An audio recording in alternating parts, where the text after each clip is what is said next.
The movie is shot through the lens of Jason's camera, a young and aspiring film director, writer, and international traveler. It begins with a monologue of Jason chatting to the camera about how he has toured many countries, but this is his first time in Asia. He is excited about being able to learn about Asian cultures and pick up on a few scenes to make up his next project.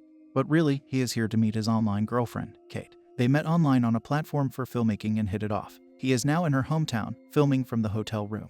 The next day, he is slightly nervous about meeting Kate after traveling for thousands of miles. She pulls up behind him as he speaks, before he turns around and sees her for the first time. She runs up to him and embraces him in a hug, before Jason pulls out his camera and starts recording her. She is rather camera shy, hesitant, and avoids eye contact as he persuades her to look into the camera. They drive off to Kate's village, which is about an hour's drive. Jason is still recording everything while Kate is avoiding the camera, asking him to turn it away. She shows him the lakes and gardens as they drive by, before Jason gives in to Kate's demands, turning the camera off and placing it by his side. He falls asleep and wakes up when they arrive. Jason's camera acts like his eyes. He gets out of the car and is taking a look at the scenery around him. He is surrounded by tall trees and a tub collecting water from a narrow stream. The path to her house is a steep uphill climb. He is admiring the scene when he turns around and realizes that the car is gone. This is when things start to look a little weird. He almost doesn't see the car leave, but Kate says that their driver has to get the car back. Jason shrugs it off, puzzled. He continues recording everything on camera. They arrive at Kate's house,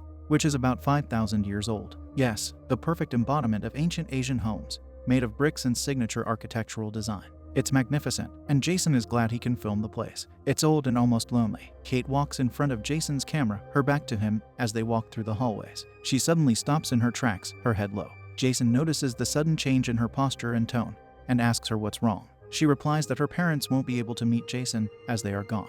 They left for the woods one day and never returned. She asked Jason to come over so he could keep her company. Jason is more than glad to be with her, and doesn't think anything is weird, even though she said she'd have him meet her parents a while ago in the car. Why did she lie? They go in and Kate tries to open the door to her room, but it's jammed. She starts trying to unlock it, eyes fixated as she keeps fidgeting with the keys inside the door lock. Jason asks her if she needs help, but she says it is fine, and that she will keep trying. Jason has recorded all of the house's interior in details, and is talking to himself into the camera when he notices something behind him in the corridor as his camera pixels jitter. He pauses and looks around, as he knows there is no one else in the house. He searches, but then thinks it was probably his mind playing tricks on him. Jason is back, but Kate is still busy unlocking the door. He goes to her to stop her, when Kate turns around and he sees she has blood splattered on her forehead and hands. Jason is startled, but Kate says it is all right, she just got a cut while unlocking it. She finally gives up on it, and they go into their dining room. They chat for a while, when Kate suddenly brings up the topic of old home smells, and Jason seconds her and tells her that's familiar with it, too. She then poses a very weird question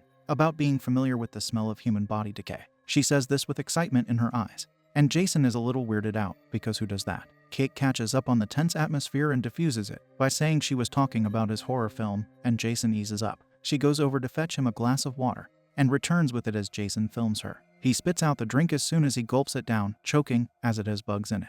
Kate is sorry, and Jason says he isn't thirsty anymore. Who would be, after drinking that horror? Suddenly, Kate seems to have seen something behind Jason, staring at it with shock and horror. She runs out of the room, chasing after it. He gets up and runs behind her, but cannot find her. He starts looking for her when he sees a portrait of a man lying near the kitchen basin. He goes over to it and examines it. He doesn't know who it is, but can sense that the person was in a lot of pain and anger when the picture was shot. He suddenly hears Kate scream and runs back to the dining room. He sees a man trying to strangle Kate as she sits on the ground. He places the camera on the table, capturing the scene. He runs over and pulls the guy away. It is Kate's cousin, who is apparently on bad terms with her due to a family feud Jason wouldn't understand. They then make dinner together, as Kate grinds ingredients on a giant mortar and wooden pestle. They sit together for a candle-lit dinner as night approaches. Jason is trying to fix his camera while Kate sets the table. She thanks him for coming over to her hometown and being with her. He receives a call from a friend and goes away to talk to her. The camera shows Jason speaking on the phone and Kate standing behind him. As he speaks, Kate starts acting mysteriously. She gets up and starts shaking, her hands on her sides, wobbling a little as Jason tells his friend how he thinks he and Kate seem to have a connection. He gets off the call and sits back in his seat when he notices the look on Kate's face. She seems out of it, hesitant and lost. He asks her what's wrong, but she replies that she is just hungry, her face with a look of fear and horror. They continue their dinner as Kate sits there, uneasy. He chats about his call with his friend, who wants to visit Kate's village and capture some scenes. He is looking down, busy eating, while Kate barely sips the drink in front of her, even spitting some of it back into the glass sneakily so Jason doesn't see it. She stares into the candlelight in front of her and starts shaking, as Jason speaks his mind while looking at his food. She continues to be phased out, acting weirdly, before Jason looks at her and is puzzled about what is happening to her. He snaps her back to reality when he calls out to her, as Kate's eyes fixate on Jason and she smiles at him. Jason continues eating, but Kate doesn't bother with a single bite. She shows him his room and asks him how he likes it. It is a bit rusty and old, but will work fine with him. They will see the village tomorrow, and Kate wants him to rest after a long day. Jason wants her to stay, to sit with her and talk about films and life and everything in between. As they are meeting after so long in person, he thinks he might perhaps get lucky tonight, too. Kate is hesitant at first, but gives a firm no and asks him to rest up, before closing the door behind her rather too loudly. Jason sighs before following her, as their conversation ended on a rather rough note. The old door creaks open in the camera footage, and Jason takes a torch out to lead him through the dark corridor. He points it all around, unable to find Kate, who shouldn't have gotten too far. He goes near the staircase but can't find her. He turns the camera around and whines about how Kate didn't spend time with him tonight, and how she didn't touch the food. It must have not been for her. But for Jason, the food tasted horrible. He goes back to his room, peeking from his window at the village around him. He receives a call from the same friend as earlier, who is trying to find this village on the map. She finds that the village is highly remote, really uphill. Jason tells her that he can't see anyone at a visual distance around the house. She tells him she will visit him tomorrow. They are chatting when he hears the sound of someone clicking on something. He thinks it's his friend, so he pauses and asks her if she is the one who is doing something. But it isn't her. The cell service is poor, and the line is cut. He picks up the camera and goes to search for where the sound is coming from. He goes down the stairs, filming as he does. He arrives in the backyard leading to the kitchen, walking with careful steps as he moves around the house so quietly he could hear his own breathing. He stumbles upon a lit room with a glass door. Kate stands there, with her back bare and her arms up, slow dancing to something. Jason is happy he gets to see something that night, and films the striptease, having forgotten about the tapping sound from earlier. He sits in his room and watches his recordings once again, happy he caught the scene from earlier on tape. He is going through the camera footage when he stumbles on a video in which he saw someone in the house. He replays it again, and pauses it right where he sees something standing by the window in the corridor. He is now sure of his suspicion from earlier, and wants to know who it was that he saw. Suddenly, he gets a call from Kate. Excited, he picks up and asks her if she wants to join him for the night. She says no, to his dismay. He informs him of the power cut to follow soon, as he sighs, sad that this isn't the kind of night he wanted to spend with her. The call ends and the lights go off, with his camera running out of battery too. He bids goodbye to the camera while holding the torch under his face, imitating a horror film.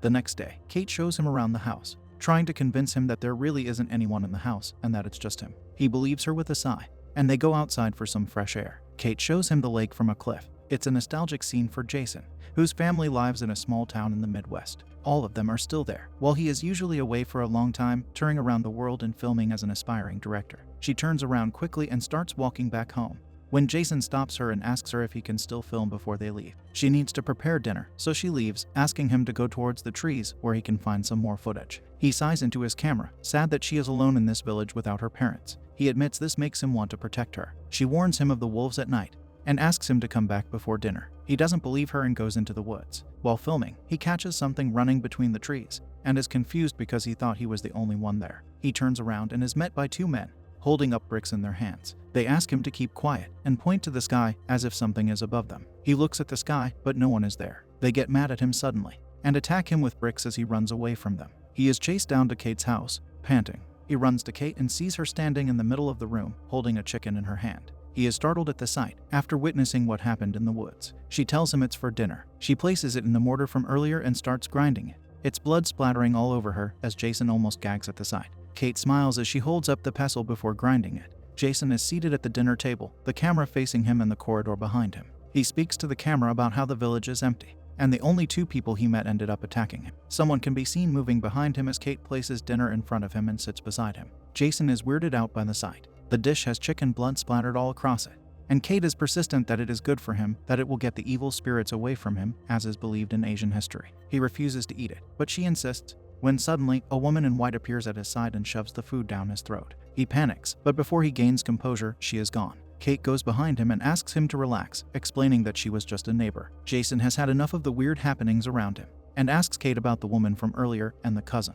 She clearly said there was no one around her, but these people keep showing up. She reassures him that everything is alright as she devours the dish in front of her, unlike the day before when she didn't touch the food at all. She seems more relaxed. She looks up and starts talking. It seems as though she is trying to communicate with the being above her. Jason is confused, and his panic heightened. The day was already weird enough, and now Kate acting weird is all he needed. She tells him that the others don't like him, but she likes him, and thinks he is perfect. Jason telephones his friend who was supposed to meet him today, but she says that she tried to find his house, but couldn't even though she drove all around it. The line gets cut again, and the tapping sounds come back. Someone is knocking at his door. He opens the door, but there is no one there. He is starting to feel weird about the place as he goes through the corridors, searching for the person who knocked. He speaks of his feelings about Kate, that things are getting weird with her, so he won't stay back for long as this place is creepy. A figure moves behind him, explicitly caught on tape. He goes near the staircase and sees someone motioning him to come downstairs. He curses under his breath, sure that it wasn't Kate that he saw. He stands there, hesitant about going downstairs,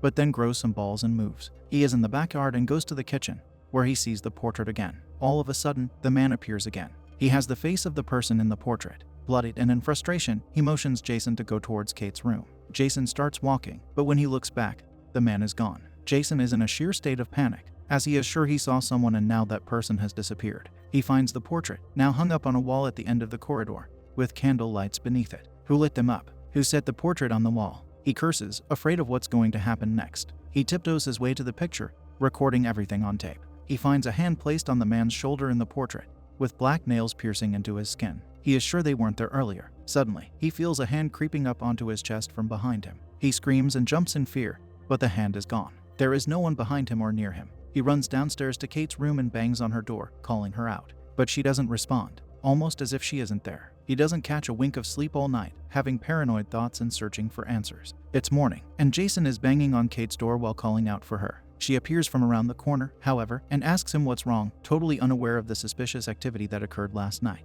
Jason is trying to convince her that he saw someone last night, but as usual, Kate refuses to believe him and thinks he is just being paranoid. He agrees on showing her what he caught on tape, very sure that he still has the footage to prove it. To his dismay, the footage is no longer there. He clearly remembers having recorded everything, but there is nothing. He is searching through his camera as Kate sits behind him, smiling mockingly at him. She starts staring at the ceiling, at the lamp hanging down. It turns on as she gets up, and she starts shaking, staring at it. The light starts flickering as Kate stares intensely at it, looking possessed. Jason is busy with his camera all the while, oblivious to the state of Kate behind him. They are now out in the woods, and Kate tells him how it's just his mind playing tricks on him. Jason is still trying to convince her of everything, and asks her who the guy in the portrait is. Kate's face suddenly turns sorrowful. She looks down. It was her husband's portrait who was murdered. Jason is shaken, but Kate is quick to change the topic and asks him to go back home while she goes over to her cousin's. Jason takes this chance to ask her if there is a bus stop nearby. Kate laughs at the fact that he wants to leave already. She says something that isn't audible to the camera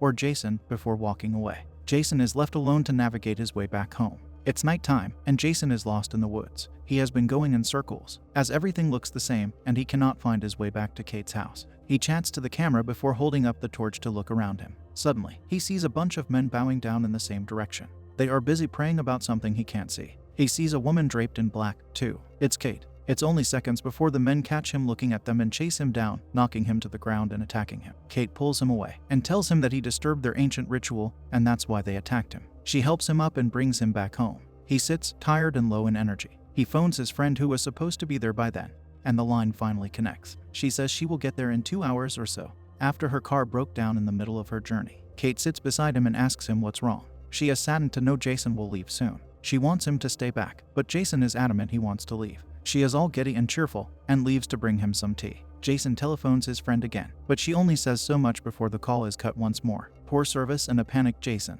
Oh well. Kate comes in, and is bummed he is trying to call his girlfriend, to which Jason says it's just a friend who will pick him up. Kate senses how he doesn't want to stay, so she starts trying to earn his pity by saying that she is alone, without her parents or anyone to take care of her. Jason tries to pull away. Not in the mood for it tonight, in the aftermath of the events that unfolded. She tries in all ways possible. Jason senses that her body is cold, almost as if she is sick. He says he can help her, but she wants to get laid to feel better. He walks away from her to get a condom, when he sees a portrait of her hung up on the wall. She looks creepy in the picture, but Jason hadn't seen it up there before. Kate says she hung it up everywhere for tonight, but Jason is scared, as she is looking at him with deadly eyes and is laughing creepily. Kate takes him to her room to show him her script. It's a story of a girl who married into a poor village family and suffered, so she decides to take. She gets controlled by an evil spirit, and is neither passed on nor alive. She puts her husband through the same.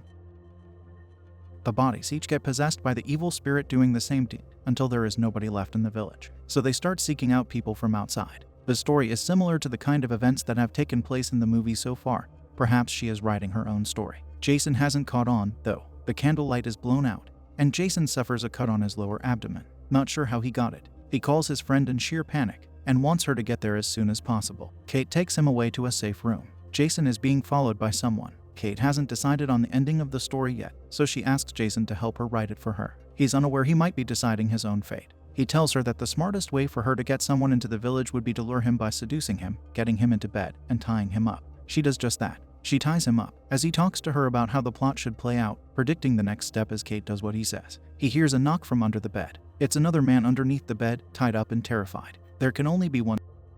Other possessed bodies take the body into the woods and pull out his tongue, blood gushing out of his mouth before his soul leaves his body. Kate's camera is recording everything. The same has happened to Jason. He spits out blood as Kate asks him how he liked the ending. She is laughing creepily, under her eyes purple, her body showing its color. He ends up in the woods, eyes tearful as Kate looks at him. Kate grabs him by the neck and knocks him out. He is on the floor when his friend finally finds him. They are about to escape when the possessed men arrive, growling and blocking their way out. They run through them when Kate's voice stops Jason as she asks him to save her. The possessed man catches him, and he runs for his life. They get to their car, but his friend loses her car key. Jason gets a call. With tears in his eyes, he answers. It's his friend, who has been trying to contact him for days. If that's her, who is the friend beside him? Kate opens the door and says hi, before the possessed being beside him chokes him until his face is pale. He wakes up the next morning, in his bed in the hotel room from earlier. He is absorbing his surroundings as his friend comes in. He is confused, as he is sure he was in the village. His friend says he is just hungover, and it was probably a dream or something. He shows the camera footage, but poor Jason, as always, can never prove anything he saw. There is no footage. There is no Kate, and he just landed last night before drinking himself to sleep. He knows everything is real, and that all of this is the evil spirits doing. His friend doesn't believe him, so they drive to the village. His friend is very pleased with the place at first. They make their way to the house uphill, chit-chatting and having fun. They finally reach it when it's dark. The door is locked, so they climb the walls of the house. His friend sees Kate, the mysterious girlfriend, standing by the room with a light on and panics, finally believing Jason's words and wanting to go back. Jason wants to stay and film more footage, so he goes over to watch Kate. The scene from when she got a chicken to eat for dinner replays again, with Jason repeating the same words before Kate runs after his friend. He appears behind her, telling her that Kate was after her and not him before she is taken away, crushed by everyone in the village. Jason picks up the camera and speaks to it. The end of the story is here. He is one of the villagers now. He will lure people in online in their weakest moments and make them his.